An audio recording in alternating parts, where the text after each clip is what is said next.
Travis, welcome again, my friend, and do you agree?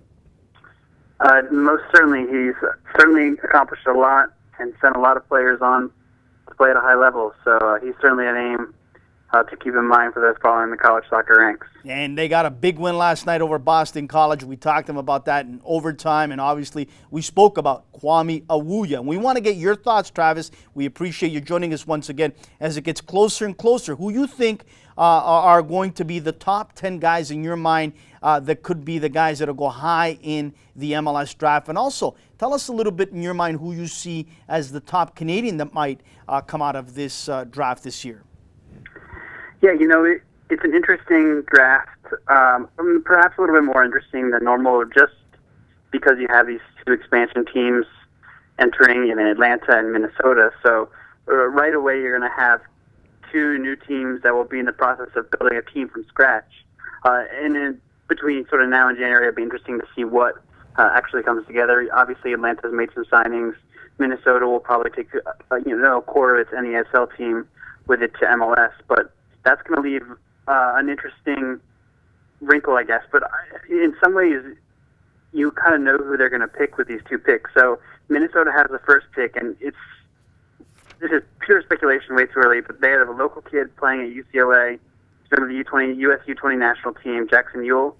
Good midfielder, not calm, comfortable on the ball, but it would be a huge shock for me if he is not part of the Generation Adidas class, and then eventually ends up being part of the being the first overall pick as Minnesota builds that team. And then for pick number 2, you're looking at someone who's actually not playing college soccer, Jeremy Ibobise, kid from the D.C. area, actually. He was playing at Duke the last 2 years, and then this year decided he wasn't going to come back and play college soccer. Signed a deal with Major League Soccer a month or two ago. You may have heard, I'm not sure if you recall, and they actually loaned him out to the USL, played with the Charleston Battery, which happens to be the USL affiliate of Atlanta United. So, this is nothing unconfirmed, but it's mostly speculation. But those are two kids you probably see get picked up right off the bat. Obviously you have your usual blend of senior talent. One name that would be familiar to listeners in the United States would be Ian Harkes, who's the son of the former U.S. men's national team and head coach of FC Cincinnati. John, he's a kid for Wake Forest. Very good, very tidy midfielder. Probably not a huge ceiling, but somebody that is worth keeping an eye on. There's a whole list of names. The guys that end up becoming part of this Generation Adidas class will obviously be coveted names. You're looking at someone like Miles Robertson. He's a center back at Syracuse up near you guys. Right back Tim Kubel, I feel like he's been linked ever since he started playing college soccer at Louisville. He's a kid from out of Schalke and Borussia Dortmund Academy playing here in the ACC. One kid that I really liked around here would be another potential Generation Adidas, Amar Sadik from Maryland. David Goldsmith is a forward from Butler, an English kid that's played really well, really tough striker, really good player.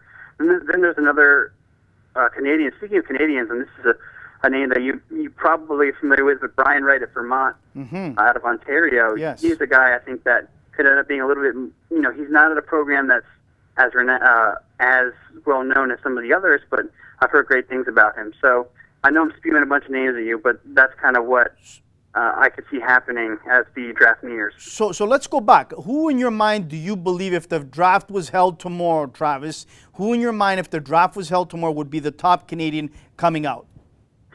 The top Canadian coming out, I think, would be Kwame Awuah. I've always liked his game at UConn. He's a little bit versatile. I think you could put him, potentially center mid, outside back, outside midfielder. Great motor, gets up and down. And obviously, if I'm not mistaken, he has the Sigma FC ties. And those kids, you got Kyle Larin, those kind of kids going through. You can trust their development, what they learned growing up as teenagers. So for me, he's probably the one, and then right behind him. Let's talk about now, in your mind, who you see is the top goalkeeper right now. Again, if the draft were to take place tomorrow, that would go number one as the top goalkeeper. Who would that be in your mind? It's always difficult to gauge that. First of all, I dislike, grading goalkeepers just because, you watch 90 minutes, 100 minutes of college soccer, and sometimes the goalkeepers have very little to do. And that's not an excuse for me, but it's just you kind of never know. They've got to enter the right situation in the pros because for them they need games. But if you're a 22-year-old college kid going out of college trying to make a team, you're probably going to end up as a third-string goalkeeper with no games if your team has no USL ties. So, but there are really good quality keepers as usual. Guy Wake Forest, Alex Farrell is probably the cream of the crop for me. Big enough that he can make that transition at 6'4". Good enough with his feet that it should translate to the pro level. And he's a guy that's backstopped Wake Forest these past 4 years. Had a little bit of an injury issue at the beginning of the season. That could be a little bit of concern. But one thing about goalkeepers I've learned in my years covering the draft is, unless they're a Generation Adidas kid, they're probably not going to get picked until at least at the second round, because teams are always, they're always willing to kind of wait it out. They find a guy they like at maybe a little bit more of a obscure school. Look at a Travis Wara at DC United, who's Bill Hamid's backup that played a number of games this year. I believe he was at New Hampshire. He was an undrafted player. But for me, Farrell's the best. Right behind him is a Monmouth goalkeeper, Eric Klanowski. When we're talking about seniors, a lot of good shot stoppers out there. What have you heard about the local kid from these parts? I had him on my show. He comes from the Vaughan Soccer Club, Dane St. Clair, with Maryland. What have you heard about him? He's been backing up Cody Niedermeyer at Maryland so far this year. I do not know if he's had any minutes. Obviously, you have a guy like Niedermeyer who's a senior, so St. Clair had, I think, a couple of chances and entered last season fighting for that number 1 jersey and ended up getting beaten out by Niedermeyer. But that's no shame. Niedermeyer's a great keeper. When you watch him, he's a guy that could end up being potentially signed as a homegrown by DC United if they decide to go that direction. But I think if he sticks around in Maryland, he'll have a shot starting next fall. Let's talk about who you think will be the surprise in this draft. I'll be honest with you. Last year I was surprised that Tsubasa Endo ended up with TFC. He's had a so-so year, actually a pretty subpar year. He started out pretty good, but now he's really fizzled out. Only being his first year in MLS, we'll look for that second year for him to rebound and maybe even in the playoffs. But who do you look as someone that is out there that could be like the next Tsubasa Endo going high in the draft that not many people are talking about? Yeah, it's always difficult to project, an MLS team is going to pluck a guy out of kind of a random spot. But how about this for you? Francis De Vries, I don't even know how to pronounce his last name, is a kid from New Zealand. But what makes him sort of unique, as kind of boring as it sounds, is that he's a left-footed center back. And when you're looking at the draft board, I haven't gone into the detail, but he's probably one of the best left-footed center backs out there. So teams that are going to be looking at kind of filling that role, a natural left footer at the center back spot, we'll have to look to this kid. Great left peg, but he's played the last 4 years at St. Francis in Pennsylvania, a school that isn't really known for producing pro players. But he has a lot of experience in the PDL, so scouts that have done their homework, that have watched that league, will know who he is and know what he can do. I think he's someone that could be a first-round pick that not a lot of people are talking about right now. The only question mark is the international status of him, of course. Yeah, of course. Is there a Jordan Morris type of player out there in this draft coming up in your mind? Well, obviously, you're not looking at any kids that are getting called up to the full national team, There's no one out there that's really going to come in and make that enormous splash. Abu Damadi is a kid that I think he could do it, but he's a UCL striker that has barely played any minutes. I think he's played, maybe 200 minutes. And MLS is going to have a hard time, maybe not even want to really kind of bother with him given his injury issues. They're maybe not going to want to kind of splash the GA cash for him. So, there's no huge, kind of well-known, recognized kid that comes to mind. I like an Adam Najam, but he'll probably get signed by the Red Bulls and end up playing more for their USL team, simply because their first team is so incredibly deep. Maybe someone like a Tanner Thompson can come in and have a big impact when he's drafted. But, he'll be a kid. He's played 4 years in Indiana, brother of Tommy Thompson with the Earthquakes. He's more of a, tweener in between number 10. And I do think maybe, when you're looking at center backs, they tend to do have a little bit of the easier transition. So maybe Brandon Aubrey is playing really well at Notre Dame, a program that has certainly sent its share of players to Major League Soccer. So, maybe it's less jazzy than a forward come in and score 10 goals. But Aubrey's got 8 from the center back spot. And, he takes the PKs,